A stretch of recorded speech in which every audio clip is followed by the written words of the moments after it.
Hey, Mrparka here to do a review for echobridge. This is my first Blu-ray I've seen by them. They've been releasing a lot of stuff lately. A lot of the old Miramax stuff is getting released by them, the Hellraiser films that showed in the corn. But this one, I've seen a lot of those on initial release or later on, but this one I actually had passed me, and it came out in 2005. I actually did not get to see it. It is Venom. It's produced by Kevin Williamson, you know, that guy, and the Weinstein brothers. So you think Miramax, you know, of course, you know, the Scream movies and stuff like that. I missed this one when it came out for one way or another. You know, I was kind of not watching any new horror movies at the time, so now I get to see it finally. It's Venom. I know some people have probably seen it. It's a pretty mainstream film, pretty big budget.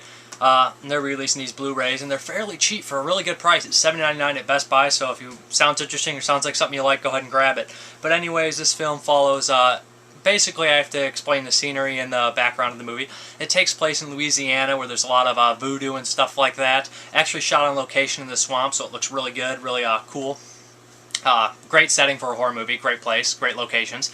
Really refreshing that they actually shot on location, because a lot of new horror films do not shoot on location anymore.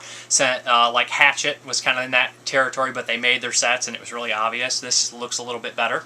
Anyways, you follow the story of a group of kids, of course, it's a slasher movie, and there's this girl, her grandmother is into voodoo. There's this milking ceremony which steals the bad spirit from people before they die, and these snakes, during a car wreck, somehow bite this local weirdo. And of course the weirdo comes back filled with evil. It kind of creates your own like Leatherface and Jason type character. And it's a pretty cool villain. Pretty creepy, pretty awesome. Like I said, he's stalking the kids through the swamp. He's stalking the kid in an old Louisiana mansion at points. And he also drives a big rig. He's a tow truck guy, so I give him an extra weapon. So some of the deaths become actually pretty creative. Here's a slight spoiler. At one point, they're trying to get away in a car, and he wraps this one girl around with a chain around her neck, and she's separated, and she gets impaled on a branch at high speeds. That was a really cool death scene.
A couple of the other death scenes are pretty typical. He carries a crowbar and janks people up, but a couple of the death scenes are actually pretty cool. There is some CGI in here, and it is dated. It is kind of bad. The snake CGI looks bad, but I could get past that because the film had a good story and decent acting. It has Bijou Phillips in it from Bully and I believe Hostel 2. She's great in Bully. She does a pretty good job in it. She doesn't get that much to work with, which is kind of a shame, but her role's decent. Method Man's in it.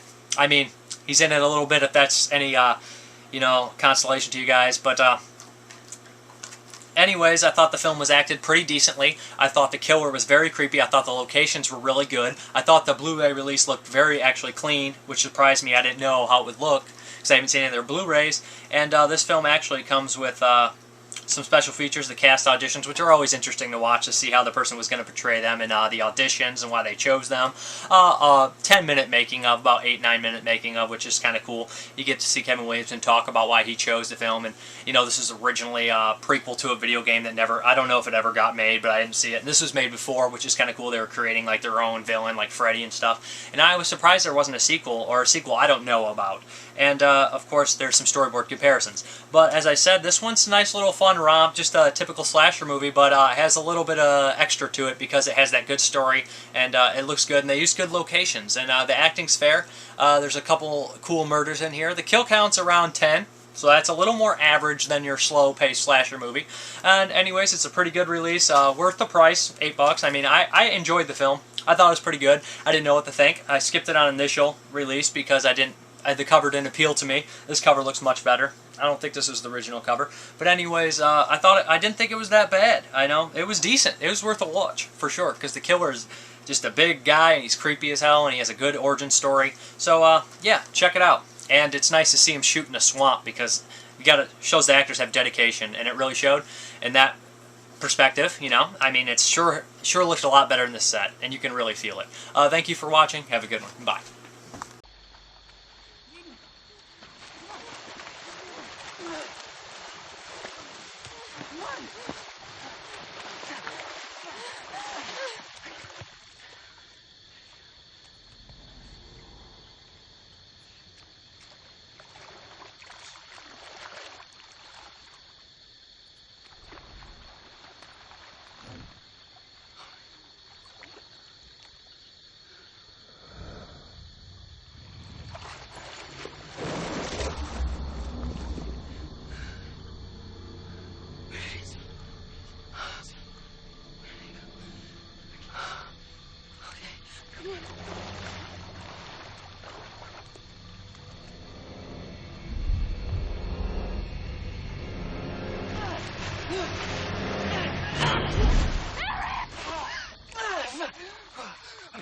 I'm okay.